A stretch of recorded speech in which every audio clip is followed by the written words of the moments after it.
Teria outro ponto aqui, que é um ponto que eu acho que tem muita dúvida a respeito, né? As pessoas não têm a informação devida, e aí quando você não tem a informação devida, você fica omitindo opinião aí sem conhecimento e vai gerando enfim, um cruzamento de informação errada por falta de informação.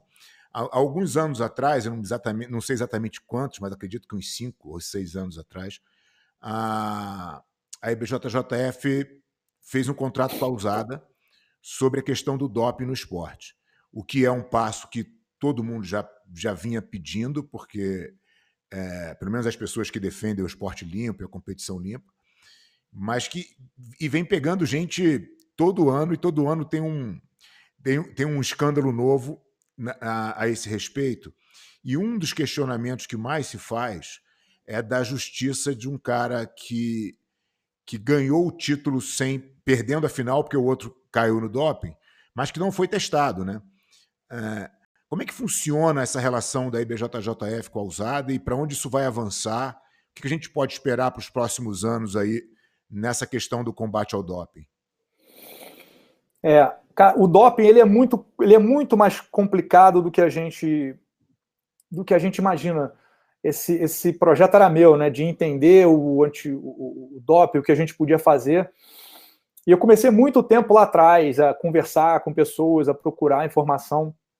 E, cara, conseguir estar ligado à USADA foi uma sorte, porque foi a melhor coisa que a gente podia ter feito. Assim, qualquer outra solução que a gente tivesse dado seria uma solução muito ruim. Hoje eu conseguia aprendendo que se a gente tivesse ido nas primeiras soluções, porque existem laboratórios aqui que fazem uma coisa particular para você, que você tem que julgar, a gente não está pronto para fazer isso, em hipótese nenhuma.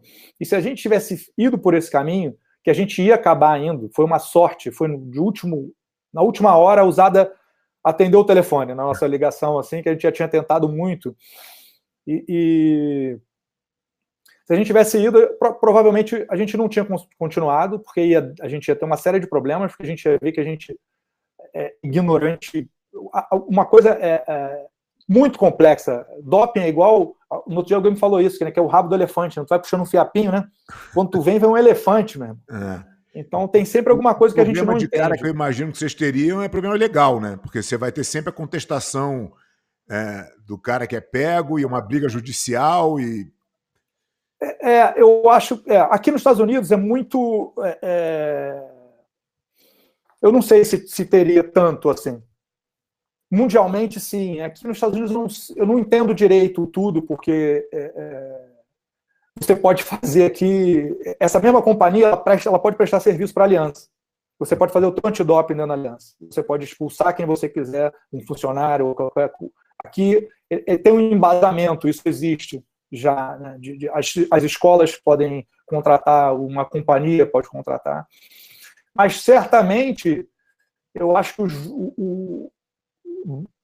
coisas que a gente não sabe fazer, que é assim, o julgamento, você pegar um resultado e você julgar uma coisa completamente diferente. A USADA é feita tem cientista, geralmente tem um laboratório, né, que é o laboratório da universidade, e manda para lá na mão do advogado, né? Eu acho que a gente ia se metendo numa enrascada sem tamanho e acabou que a gente deu essa sorte.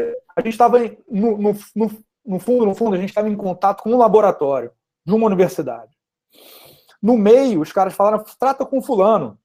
A gente já tinha tentado ir na UADA. E eles falaram que nós não somos esporte olímpico. Então a gente não está sobre esse umbrella aí dessas organizações. Né? Ele falou, não tem condições. E eu acho que a USADA ela já estava de olho no UFC. Então ela já estava de olho vamos abrir aqui, ela já estava meio em comunicação com o UFC. E eles abriram para a gente. Nós somos o único esporte não olímpico que eles trabalhavam na época, nós éramos, né? Então, a USADA, ela a USADA cuida de tudo, absolutamente tudo no antidoping. Eu assino um contrato com eles que eu vou acatar tudo que eles me falarem. Esse é o nosso contrato. Se eles quiserem testar um atleta fora do Mundial, eles podem? Eles podem. Eles podem. Então, o que aconteceu foi que agora a gente bateu no time do UFC e a gente foi mudando de mão. Quando a gente entrou lá, os caras estavam no meio do negócio do Tour de France, cara, que eu não sei nem qual é o envolvimento deles, que eles são americanos, mas eles estavam em cima do Lance Armstrong. Então, a gente pegou eles muito ocupados e muito... todo mundo focado numa coisa só, né? O primeiro contrato que a gente teve, a gente assinou o contrato e a gente fez um post no Facebook, né? E a gente explicou como ia ser. E a gente recebeu uma ligação falando assim, vocês postaram isso aí? A gente, não, nós postamos. Ele falou, vocês leram o contrato? Vocês assinaram o contrato, vocês não podem falar nada. Vocês não podem... Então... Como é que funciona isso? Você não pode esclarecer para os teus filiados, porque eu sei que vocês já fizeram algumas reuniões, né, para os atletas, coisa e tal, mas se vocês não podem esclarecer uma ação que é nova, você não acha que o atleta fica um pouco desprotegido, né, no sentido de que, puta, não sei qual é a regra do jogo?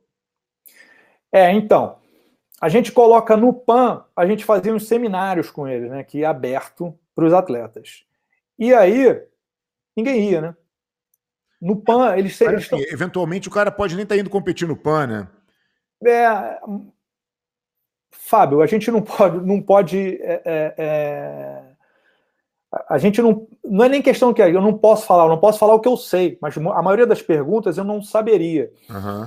E aí eles acham que no site deles ali tem tudo que você deve saber. Né? A gente coloca... Hoje em dia a gente tem só um buff ali, né? Que no PAN a pessoa fica ali o dia inteiro, você tem uma pergunta, você vai ali e você leva a sua pergunta. Cara, quando a gente fez o seminário a primeira vez, abriu o seminário e não tinha ninguém, tinha pouca gente, eu virava para as pessoas e falava assim, cara, vai ter o seminário da usada. E ele falava assim, por que você está falando isso para mim? Aí, tá mordido de cobra, não? Eu falava, não, caso você queira tomar um remédio para dor de cabeça, você tem que entender que a coisa é muito mais ampla, que a pessoa acha que, não, vai pegar se eu tomar bomba. Eu não tomo bomba, não tem problema nenhum. Não é assim que funciona. E a escolha também é por conta deles, né? A quantidade de atletas que eles vão testar isso está no meu contrato que eu não posso falar. A única coisa que eu posso te dizer é que eu acho que agora a gente bateu num time ali que está mais tempo. A gente foi trocando de time para time ali e a gente vai... esse relacionamento vai aumentar. Entendi. Então, eles têm ideia, eles não têm ideia de ficar trabalhando, eles têm ideia de trabalhar no jiu-jitsu. Né? Eles não têm ideia de fazer o Mundial, e agora o Mundial no Gi que a gente está fazendo. A ideia é ter um pool um dia, se você for ranqueado, você vai ter que dizer onde você está indo, porque alguém vai bater na tua porta lá, você vai cair no mesmo regulamento. Grande evolução, né? Isso. Eu acho que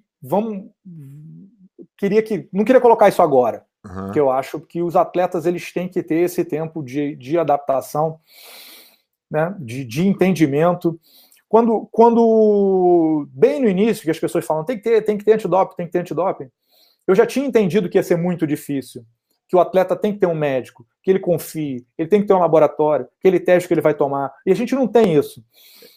Mas isso não custa, né, cara, para o atleta, né? E acaba que o atleta também não tem, não é um esporte profissional, não é um UFC que ele vai lutar e vai ganhar milhões de dólares depois, né, cara? Então fica muito oneroso para o atleta de um esporte amador, né?